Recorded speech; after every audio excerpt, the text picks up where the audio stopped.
1 लाख से अधिक गोरखा लोग एनआरसी से रह गए बाहर, ममता बनर्जी।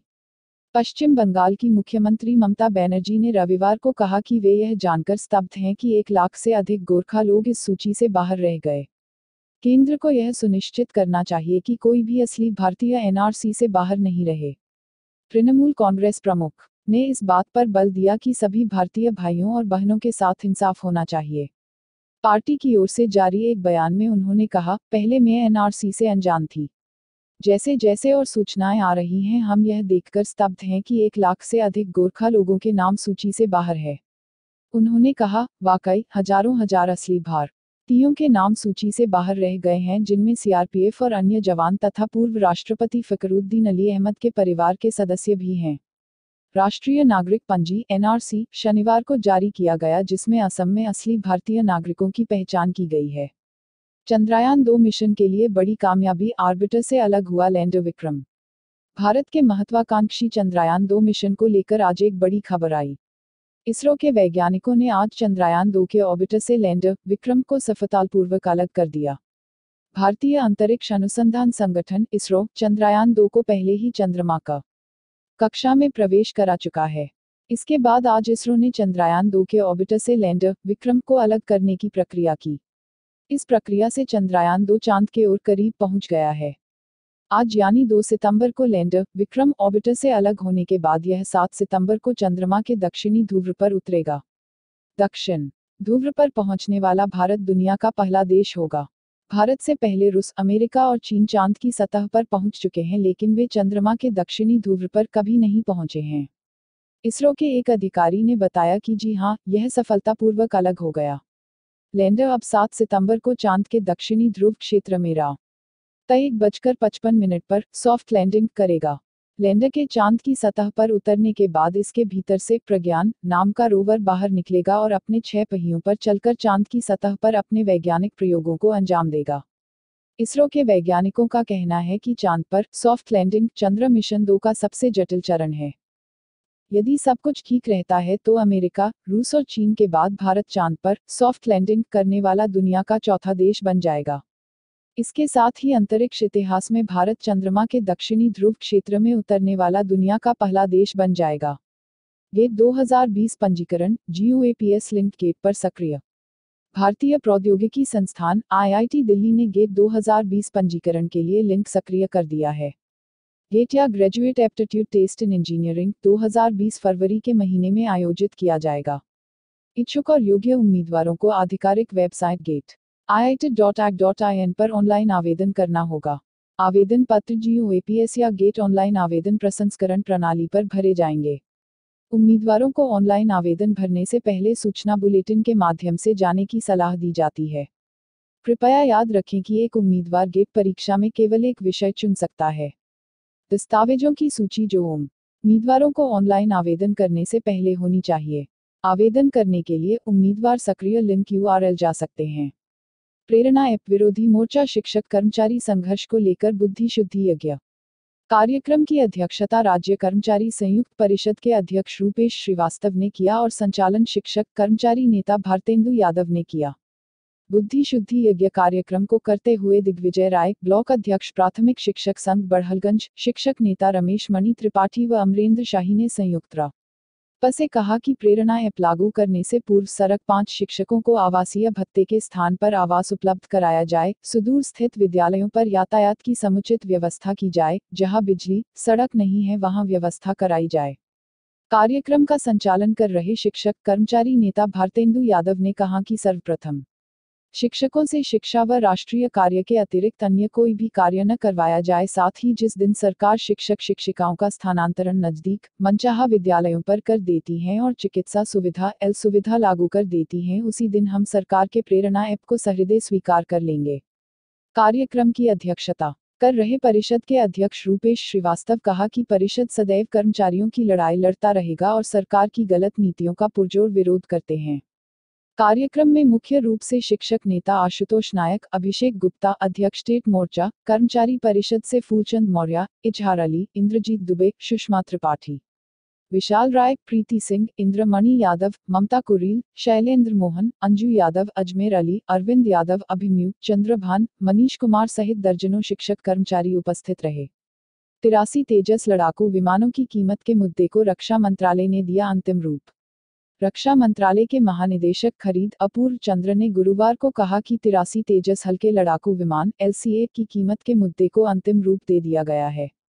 उन्होंने बताया कि हवाई क्षेत्र की सरकारी company Hindustan aeronautics limited HAL द्वारा बनाए जाने वाले इन विमानों की कीमत संबंधी करार पर अगले कुछ 6 महीनों में हस्ताक्षर किए जाएंगे। यहां एक अंतर्राष्ट्रीय सम्मेलन को संबोधित करने के बाद उन्होंने कहा कि भारतीय वायुसेना के लिए आकाश सतह से हवा में मार करने वाली अतिरिक्त मिसाइलों की खरीद को केंद्रीय मंत्रिमंडल ने पिछले हफ्ते मंजूरी दे दी थी और इस संबंध में करार पर अगले 7 दिनों के भीतर हस्ताक्षर होंगे। चंद्रा ने कहा, LCA की कीमत, जिस पर कीमत निर्धारित करने वाली समिति चर्चा कर रही थी, उसे रक्षा उत्पादन के सचिव द्वारा 2 दिन पहले बुलाई गई बैठक में अंतिम रूप दिया गया। समर्थन पैकेज की कीमत को भी 1-2 महीने के भीतर तय कर लिया जाना चाहिए।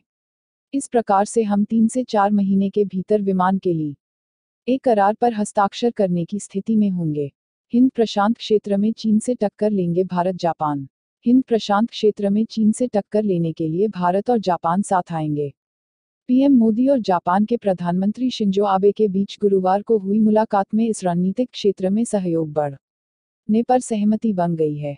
चीन इस क्षेत्र में लगातार अपनी सैन्य ताकत बढ़ा रहा है। ओसाका में हुए G20 शिखर सम्मेलन के बाद दूसरी बार मिले दोनों नेताओं ने व्यापार, संस्कृति और रक्षा समेत विभिन्न क्षेत्रों में सहयोग गहरा करने का संकल्प लिया। पीएम मोदी ने ट्वीट किया, प्रधानमंत्री शिंजो आबे से मुलाकात करके खुशी हुई। हमने कई विषयों पर गहराई से बातचीत की। हमने विशेष रूप से हमारे देशों के बीच व्यापारिक एवं सांस्कृतिक संबंध और बेहतर करने पर बात की। दोनों देश बेहतर भविष्य के लिए विभिन्न वैश्विक मंचों पर मिलकर काम कर रहे हैं। विदेश सचिव विजय गोखले ने कहा कि दोनों नेताओं के बीच हिंद प्रशांत क्षेत्र पर वार्ता हुई। इस मुद्दे पर भारत और जापान के समान विचार हैं। गोखले के मुताबिक आबे सभी देशों के लिए खुले एवं मुक्त हिंद प्रशांत क्षेत्र के पक्ष में हैं। वह चाहते हैं कि आपसी संबंध और आर्थिक सहयोग के जरिए सुरक्षित एवं समृद्ध हिंद प्रशांत क्षेत्र का निर्माण होना चाहिए। हालांकि चीन यहां सेना की तैनाती बढ़ा रहा है। ऐसे में जापान और भारत इस मुद्दे पर साथ आएंगे। धीरूभाई अंबानी इंटरनेशनल स्कूल ने विश्व के 10 टॉप स्कूलों में बनाई जगह। मुंबई के Dhirubhai Ambani international school DIS को स्विट्जरलैंड के संगठन IB से मान्यता प्राप्त विश्व के 10 शीर्ष स्कूलों में स्थान मिला है। शिक्षा संबंधी परामर्श देने वाली ब्रिटेन की संस्था एजुकेशन एडवाइजर्स लिमिटेड की हालिया रैंकिंग में यह जानकारी दी गई है। एजुकेशन एडवाइजर्स लिमिटेड ने IB से मान्यता प्राप्त शीर्ष 50 स्कूलों की सूची जारी की है, जिसमें बांद्रा कुर्ला कॉम्प्लेक्स स्थित धीरूभाई अंबानी इंटरनेशनल स्कूल को 10वां स्थान दिया गया है। यह इस सूची के शीर्ष 10 IB स्कूलों में स्थान पाने वाला एकमात्र भारतीय स्कूल है। विज्ञप्ति के अनुसार, यह रैंकिंग शिक्षा क्षेत्र की जेनेवा स्थित प्रतिष्ठित संस्था इंटरनेशनल बैकलॉरिएट IB के डिप्लोमा कार्यक्रम में हासिल किए औसत अंक के आधार पर जारी की गई है। विज्ञप्ति के मुताबिक 2019 के लिए IB डिप्लोमा की कक्षा 12वीं की परीक्षाओं में धीरूभाई अंबानी इंटरनेशनल स्कूल के छात्रों ने औसतन 39.5 अंक प्राप्त किया। यह भारत और दक्षिण एशिया में पहले स्थान पर, एशिया में शीर्ष 6 में और विश्व में शीर्ष 10 स्कूलों में है। नितिन गडकरी, जो नियम तोड़ेगा वही जुर्माना भरेगा। केंद्रीय सड़क परिवहन मंत्री नितिन गडकरी ने शनिवार को नए मोटर वाहन अधिनियम के तहत उच्च दंड का बचाव करते हुए कहा कि इसके पीछे का विचार लोगों को नियमों के अनुरूप बनाना है, और पूछा कि लोगों के लिए क्या अधिक महत्वपूर्ण है, जीवन या धन। उन्होंने कहा कि हम रेड लाइट के नियम को तोड़ रहे हैं। दुर्घटनाएं हर रोज हो रही हैं, लोग अपनी जान गंवा रहे हैं। अगर लोगों को कानून का डर होगा तो ही वे नियमों का पालन करेंगे। गडकरी ने मोटर वाहन संशोधन विधेयक 2019 के तहत उच्च दंड प्रावधानों का हवाला देते हुए कहा कि लोगों के लिए क्या महत्वपूर्ण है, जीवन या धन। इससे पहले उन्होंने कहा कि लोग सड़क सुरक्षा नियमों को गंभीरता से नहीं लेते थे और थोड़ी बहुत राशि का भुगतान करके निकल जाते थे। जब तक कड़े नियम नहीं बनाए जाते, यह रवैया नहीं रुकेगा। नए नियम के आने के बाद से अब लोग लाइसेंस, बीमा के लिए आवेदन कर रहे हैं और हेलमेट खरीद रहे हैं। इससे हजारों लोगों की जिंदगी बच जाएगी। कार्यक्रम के दौरान गडकरी ने उनके जीवन के विभिन्न पहलुओं, उनके बचपन, परिवार, राजनीति, देश के लिए उनके दृष्टिकोण पर भी बात की। साथ ही उन्होंने अपने सामाजिक और इनोवेटिव प्रोजेक्ट पर विचार साझा किए। उन्होंने कहा कि लोग अक्सर उनके इनोवेटिव आइडिया का मजाक उड़ाते हैं। एक उदाहरण का हवाला देते हुए उन्होंने कहा कि एक बार उन्होंने प्लास्टिक की थैलियों में मूत्र एकत्र करने के बारे में कहा था, जो कि अगर बड़े पैमाने पर किया जाता है तो देश पर यूरिया आयात का भार कम हो सकता है। चंद्रयान 2 का ऑर्बिटर अब तक त्रुटिहीन 7 साल तक करेगा काम। इसरो लैंडर विक्रम का अंतिम समय में जमीनी स्टेशन से संपर्क टूटने तक चंद्रयान 2 मिशन के त्रुटिरहित एवं सटीक प्रक्षेपण और शानदार प्रबंधन ने इसरो को ऑर्बिटर के मोर्चे पर अत्यंत गौरवान्वित किया है। यह बात अंतरिक्ष एजेंसी के एक अधिकारी ने कही। भारतीय अंतरिक्ष अनुसंधान संगठन इसरो ने 2379 किलोग्राम वजनी ऑर्बिटर का मिशन काल 1 साल तय किया था, लेकिन अब यह लगभग 7 साल तक काम कर सकता है। इसरो के एक अधिकारी ने कहा, ऑर्बिटर में पर्याप्त ईंधन मौजूद है। यान को चांद की कक्षा में प्रवेश कराने तक हमने किसी त्रुटि का सामना नहीं किया। अतिरिक्त ईंधन का बिल्कुल भी इस्तेमाल नहीं किया गया। हर चीज योजना के अनुरूप हुई। हमारे पास ऑर्बिटर में अतिरिक्त ईंधन मौजूद है। अंतरिक्ष एजेंसी के एक अन्य अधिकारी ने कहा, GSLV मार्क, जिसने अंतरिक्ष यान को प्रक्षेपित किया, के शानदार प्रदर्शन और शानदार मिशन प्रबंधन की वजह से हमारे पास इसे ऑर्बिटर 7 साल तक आगे जारी रखने के लिए पर्याप्त ईंधन है। इसरो ने यह भी कहा कि सटीक प्रक्षेपण और उत्कृष्ट मिशन प्रबंधन ने ऑर्बिटर का जीवनकाल निर्धारित 1 वर्ष की जगह लगभग 7 साल सुनिश्चित कर दिया है। अंतरिक्ष एजेंसी ने लैंडर विक्रम का जमीनी स्टेशन से संपर्क टूट जाने से प्रभावित हुए बिना कहा कि चंद्रयान 2 मिशन के 90-95% उद्देश्य पूरे हुए हैं, जिनसे चंद्र विज्ञान को लगातार मदद मिलती रहेगी। इंद्राणी मुखर्जी से आज सीबीआई करेगी पूछताछ। आईएनएक्स मीडिया मामले में सीबीआई इंद्राणी मुखर्जी से मंगलवार को मुंबई की बायकुला जेल में पूछताछ करेगी। वह इस मामले में सरकारी गवाह हैं। उनसे पूछताछ के लिए सोमवार को सीबीआई ने विशेष सीबीआई अदालत से इजाजत मांगी थी, जिसे कि मंजूर कर लिया गया। उनसे मामले के संबंध में पूछताछ की जाएगी। सीबीआई और ईडी का चिदंबरम पर शिकंजा कसने के पीछे इंद्राणी मुखर्जी और पीटर मुखर्जी के बयान हैं। आईएनएक्स मीडिया के प्रमोटर्स मुखर्जी दंपति के दिए बयान कांग्रेस नेता के खिलाफ जांच एजेंसियों का मजबूत आधार बने हैं। सूत्रों के मुताबिक जांच एजेंसी को दिए बयान में इंद्राणी ने कहा है कि आईएनएक्स मीडिया की अर्जी foreign investment promotion board (FIPB) के पास थी। इंद्राणी ने कहा कि उन्होंने पति पीटर मुखर्जी और कंपनी के एक वरिष्ठ अधिकारी के साथ पूर्व वित्त मंत्री के दफ्तर नॉर्थ ब्लॉक में जाकर मुलाकात की थी। पीएम मोदी को मिले 2700 उपहारों की होगी ऑनलाइन नीलामी, न्यूनतम कीमत 200 रुपये तय। प्रधानमंत्री नरेंद्र मोदी को देश विदेश से कई सारे उपहार मिलते रहते हैं। वह जब भी किसी देश का दौरा करते हैं तो उन्हें अक्सर ही उस देश के राष्ट्र प्रमुख द्वारा कुछ न कुछ उपहार दिया जाता रहा है। वहीं अब उन उपहारों की नीलामी का फैसला किया गया है। बताया गया है कि प्रधानमंत्री नरेंद्र मोदी को मिले 2700 से अधिक उपहारों की 14 सितंबर को ऑनलाइन नीलामी की जाएगी। संस्कृति मंत्री प्रहलाद पटेल ने इस बात की जानकारी दी। मंत्री ने कहा कि प्रधानमंत्री के कुल 2772 उपहार ऑनलाइन नीलाम किए जाएंगे। उन्होंने कहा कि स्मृति चिन्ह का न्यूनतम मूल्य 200 रुपये है और वही उच्चतम मूल्य 2.5 लाख रुपये है। इसी साल जनवरी में शुरू हुई एक नीलामी में प्रधानमंत्री को मिले 1800 से अधिक उपहार बेचे गए। नीलामी से प्राप्त की गई राशि को नमामि गंगे प्रोजेक्ट में दान कर दिया गया, जो कि गंगा की सफाई के लिए केंद्र सरकार की एक परियोजना है। Mission Gaganyaan wing commander Nikhil रथ अंतरिक्ष मिशन के लिए चुने गए। ओडिशा के बलांगीर के विंग कमांडर निखिल रथ ने भारतीय अंतरिक्ष अनुसंधान संगठन इसरो के पहले मानव मिशन गगनयान 2021 के लिए प्रशिक्षण लेने वाले अंतरिक्ष यात्रियों के चयन के प्रारंभिक चरण को पूरा कर लिया है। इस मिशन के तहत जिनका चयन किया गया है, उन्हें बतौर अंतरिक्ष यात्री की ट्रेनिंग दी जाएगी। अभी तक इसके लिए 25 पायलट का नाम शॉर्टलिस्ट हुआ है, इसमें ओडिशा के निखिल रथ एक हैं। अंतरिक्ष मिशन के लिए इन्हें 1 साल के लिए रूस में प्रशिक्षण दिया जाएगा। अगर भारतीय वायुसेना के पायलट निखिल रथ को अंतिम सूची में चुना जाता है तो वह 7 दिवसीय मिशन के लिए अंतरिक्ष में जाने वाले 3 अंतरिक्ष यात्रियों में से एक होंगे। 10,000 करोड़ बजट वाले इस मिशन की घोषणा पिछले साल स्वतंत्रता दिवस पर प्रधानमंत्री नरेंद्र मोदी ने किया था। गगनयान मिशन के तहत 3 अंतरिक्ष यात्रियों को लेकर इसरो का एक अंतरिक्ष यान 2021 में उड़ान भरेगा। इसरो और भारतीय वायु सेना इस प्रोजेक्ट में मिलकर काम कर रहे हैं।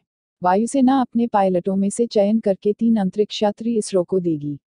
इसके बाद इसरो उन्हें ट्रेनिंग देगा। भारत का यह महत्वाकांक्षी मिशन है, जिसमें 3 भारतीयों को अंतरिक्ष में 7 दिन की यात्रा के लिए भेजा जाएगा। भारत इलेक्ट्रॉनिक्स को आकाश मिसाइल प्रणाली के लिए मिला 5,357 करोड़ रुपए का ठेका। सार्वजनिक क्षेत्र की रक्षा कंपनी भारत इलेक्ट्रॉनिक्स लिमिटेड (बीईएल) ने शुक्रवार को कहा कि उसे आकाश मिसाइल प्रणाली खरीदने का भारतीय वायुसेना की ओर से 5,357 करोड़ रुपए का ठेका मिला है। इसके सतह साथ इस मिसाइल प्रणाली की 7 स्क्वाड्रन खरीदी जानी है। कंपनी ने बयान में कहा कि बीईएल ने भारतीय वायुसेना के लिए आकाश मिसाइल प्रणाली के 7 रन खरीदने के लिए शुक्रवार को रक्षा मंत्रालय के साथ अनुबंध पर हस्ताक्षर किए हैं। इसमें कहा गया है कि यह विशेष आधारभूत संरचना के साथ पूरी तरह से तैयार अनुबंध है। इसका अर्थ है कि प्रणाली आपूर्ति के बाद से ही उपयोग के लिए पूरी तरह से तैयारी होगी। कंपनी ने कहा कि अनुबंध का कुल मूल्य 5,357 करोड़ रुपए है और इसकी आपूर्ति 3 साल में की जाएगी।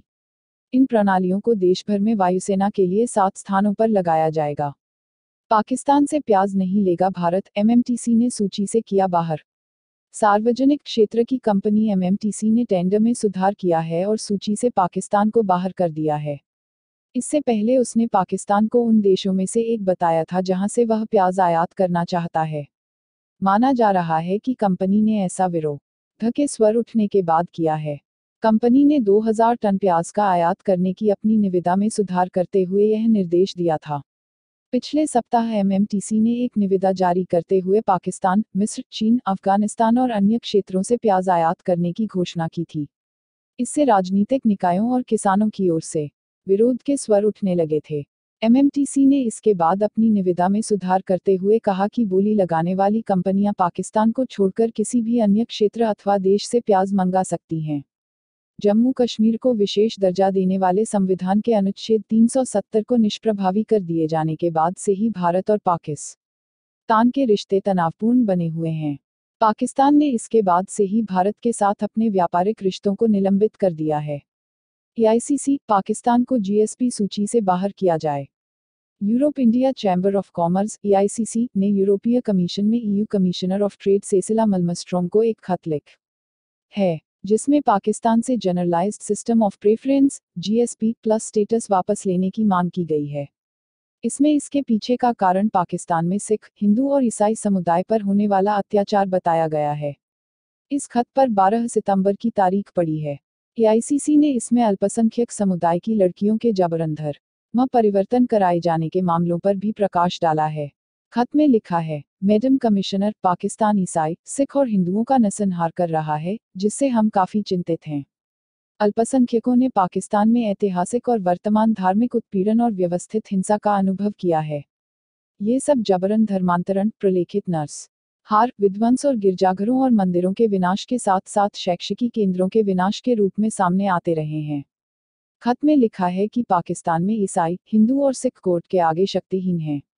अपराधी मदरसों से शादी के नकली प्रमाण पत्र ले आते हैं, जिनमें उम्र भी गलत लिखी होती है। कोर्ट इन दस्तावेजों का सत्यता की जांच नहीं करता है।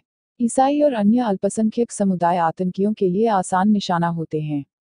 ये लोग सामाजिक, आर्थिक और राजनीतिक बहिष्कार का भी निशाना बनते हैं। ब्रिटिश सांसद का पाक को जवाब, जम्मू कश्मीर भारत का अभिन्न अंग, पीओके छोड़े पाकिस्तान। जम्मू कश्मीर को विशेष दर्जा हटाए जाने से बौखलाए पाकिस्तान को ब्रिटेन के एक सांसद ने करारा जवाब दिया है। ब्रिटिश सांसद बॉब ब्लैकमैन ने मुखर और स्पष्ट लहजे में पाकिस्तान को कहा है कि पाक के कब्जे वाला कश्मीर, पीओके, भारत का अभिन्न अंग है। पाकिस्तान को इसे खाली करना चाहिए। ब्रिटेन में रह रहे कश्मीरी पंडितों के एक कार्यक्रम, बलिदान दिवस को संबोधित करते हुए ब्लैकमैन ने कश्मीर मसले पर दुनिया भर में रोने वाले पाकिस्तान की आलोचना भी की। उन्होंने कहा, पूरा जम्मू कश्मीर भारत का अभिन्न अंग है।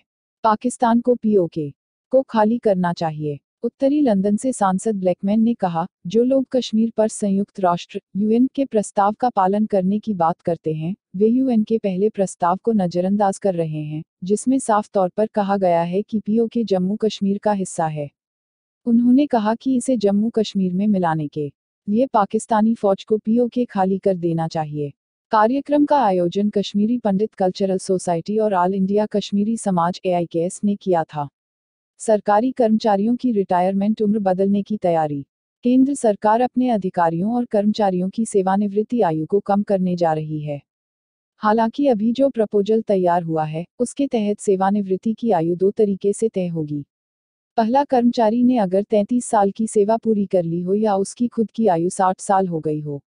सरकार के इस फैसले का सबसे ज्यादा असर सुरक्षा बलों पर पड़ेगा। चूंकि सैन्य एवं दूसरे सुरक्षा बलों में औसतन 22 साल के आसपास ज्वाइनिंग हो जाती है, इसलिए इनकी 33 साल की सर्विस 55 साल में ही पूरी हो जाएगी।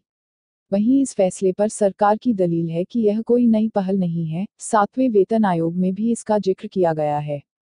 अगर सेवानिवृत्ति की इस योजना को लागू किया जाता है तो बैकलॉग की समस्या दूर हो जाएगी। नई भर्तियों का रास्ता खुलेगा और जिन कर्मियों को समय पर प्रमोशन न मिलने की शिकायत रहती थी, वह भी दूर हो सकेगी। डीओपीटी सूत्रों का कहना है कि इस प्रपोजल पर काम शुरू हो चुका है। वहीं पश्चिम बंगाल में मेडिकल टीचर के लिए 65 साल, डॉक्टर की 62 साल और दूसरे पदों के लिए 60 साल की सेवानिवृत्ति आयु तय की गई है।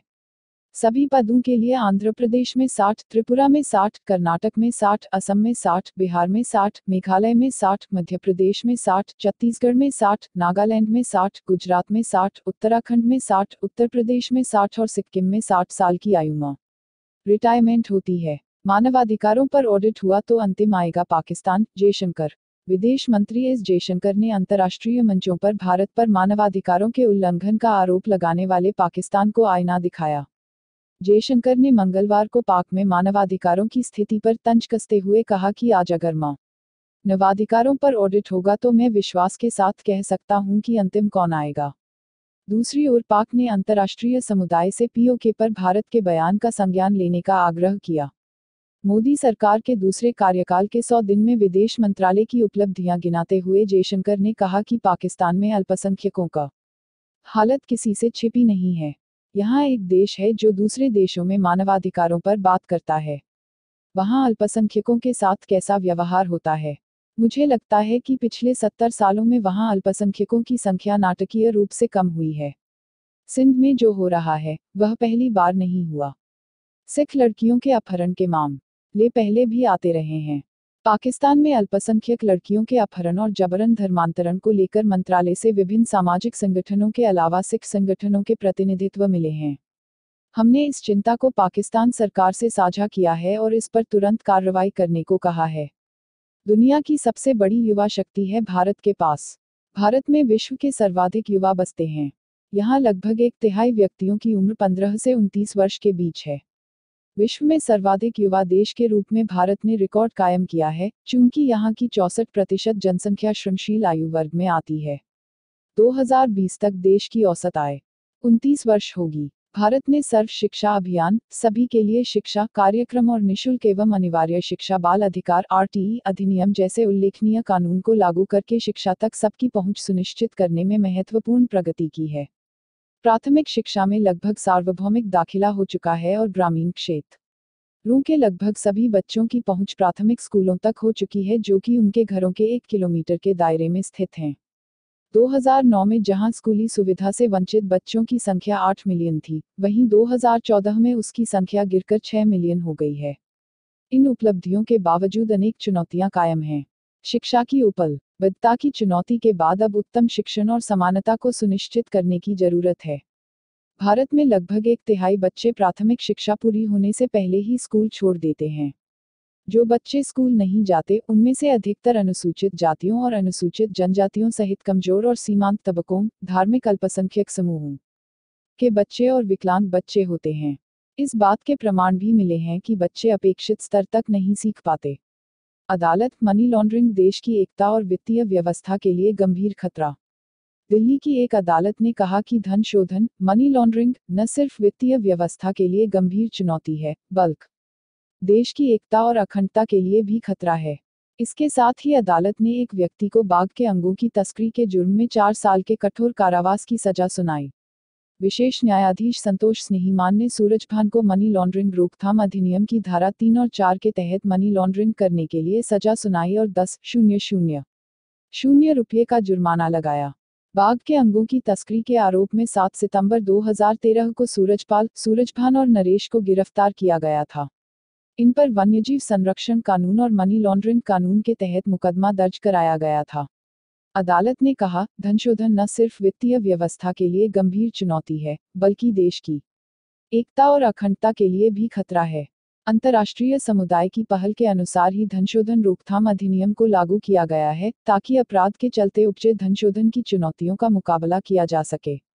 पद्म पुरस्कारों की तर्ज पर अब सरकार देगी सरदार पटेल राष्ट्रीय एकता पुरस्कार। केंद्र सरकार ने राष्ट्रीय एकता व अखंडता को बढ़ावा देने के लिए पद्म पुरस्कारों की तरह सरदार पटेल राष्ट्रीय एकता पुरस्कार देने की घोषणा की है। यह पुरस्कार इस दिशा में महत्वपूर्ण योगदान देने वाले व्यक्तियों और संस्थाओं को दिया जाएगा। प्रधानमंत्री नरेंद्र मोदी ने पिछले साल दिसंबर में केवडिया में डीजीपी और आईजीपी की वार्षिक बैठक में इस पुरस्कार देने वाले संस्थान की घोषणा की थी। गौरतलब है कि केवडिया में ही सरदार वल्लभभाई पटेल की विशालकाय प्रतिमा है।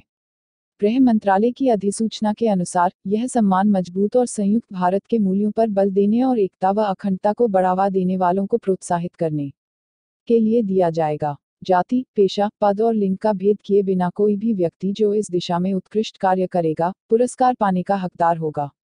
पुरस्कार मरणोपरांत भी दिया जा सकता है। पुरस्कार पाने वालों के नाम भारत सरकार के गजट में प्रकाशित किए जाएंगे और राष्ट्रपति के आदेश पर इससे संबंधित एक रजिस्टर भी रखा जाएगा। पुरस्कार कमल के पत्ते के रूप में होगा और यह सोना और चांदी मिश्रित होगा। महाराष्ट्र, बीजेपी शिवसेना के फैसले पर सबकी निगाहें। महाराष्ट्र विधानसभा चुनाव की तारीख घोषित होने के बाद अब सबकी नज़र बीजेपी शिवसेना गठबंधन पर टिक गई है। सीट बंटवारे को लेकर दोनों लोकसभा चुनाव के वक्त से कह रहे हैं आमचम ठरलन्य, यानी हमारा तय है, मगर अभी तक कोई अधिकृत बयान दोनों ही तरफ से नहीं आया। सिर्फ सीट बंटवारे के नए नए फॉर्मूले आ रहे हैं। वहीं कांग्रेस एनसीपी ने 125-125 सीटों पर लड़ने की घोषणा कर दी है। 38 सीटें उन्होंने अपने सहयोगी दलों के लिए रखी है, जिनमें क्षेत्रीय दलों के साथ सपा भी शामिल हैं। लोकसभा चुनाव में प्रकाश आंबेडकर के भारत बहुजन महासंघ और ओवैसी के एआईएम मिलकर वंचित बहुजन अघाड़ी झंडे तले मैदान में थे। विधानसभा चुनाव से पहले ये बंधन टूट गया। मुख्यमंत्री देवेंद्र फडणवीस इसके टूटने से पहले अघाड़ी को राज्य में नंबर 2 और कांग्रेस एनसीपी को नंबर 3 बता रहे थे।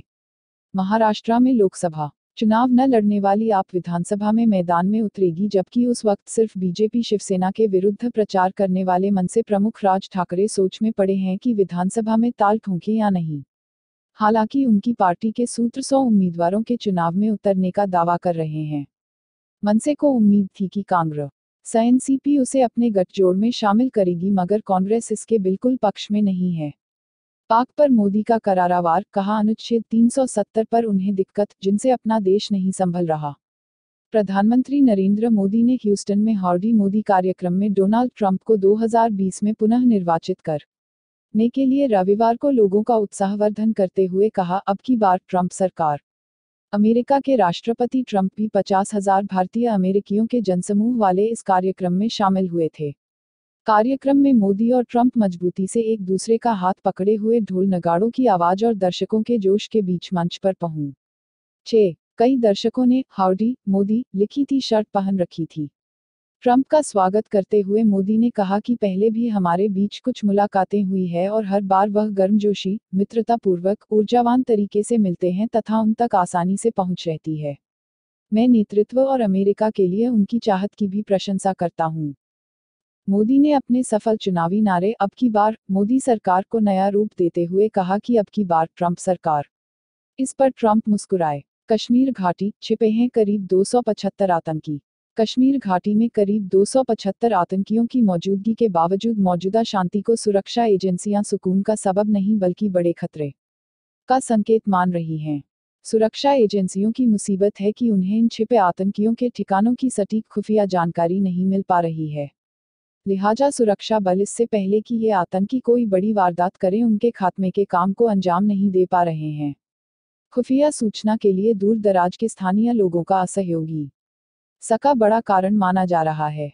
इससे लोकल इंटेलिजेंस और जम्मू कश्मीर पुलिस स्तर की जमीनी अहम खुफिया सूचना एकत्र करने का काम बुरी तरह प्रभावित हुआ है।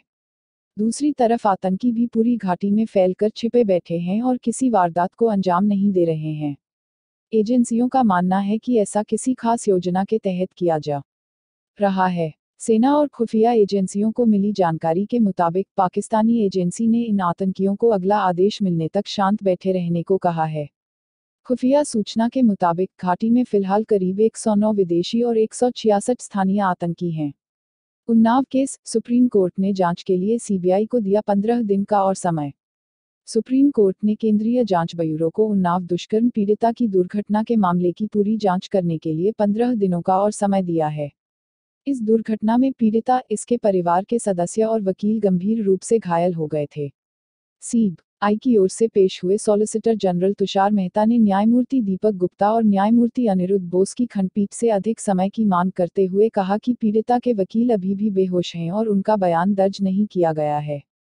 इससे पहले हुई सुनवाई में सुप्रीम कोर्ट ने उत्तर प्रदेश सरकार को दुर्घटना में घायल वकील की चिकित्सा खर्च के लिए 5 लाख रुपये का अंतरिम मुआवजा देने का भी निर्देश दिया था। दलित बच्चों की हत्या के मामले में अपराधियों को कठोर सजा दिलवाएं कमलनाथ, प्रियंका गांधी।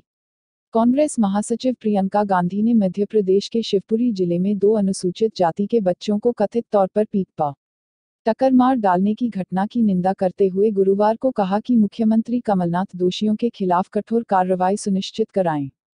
उन्होंने इस मार्मिक घटना पर कहा, एक मां होने के नाते इस घटना की क्रूरता और अमानवीयता से मुझे गहरा दुख हुआ।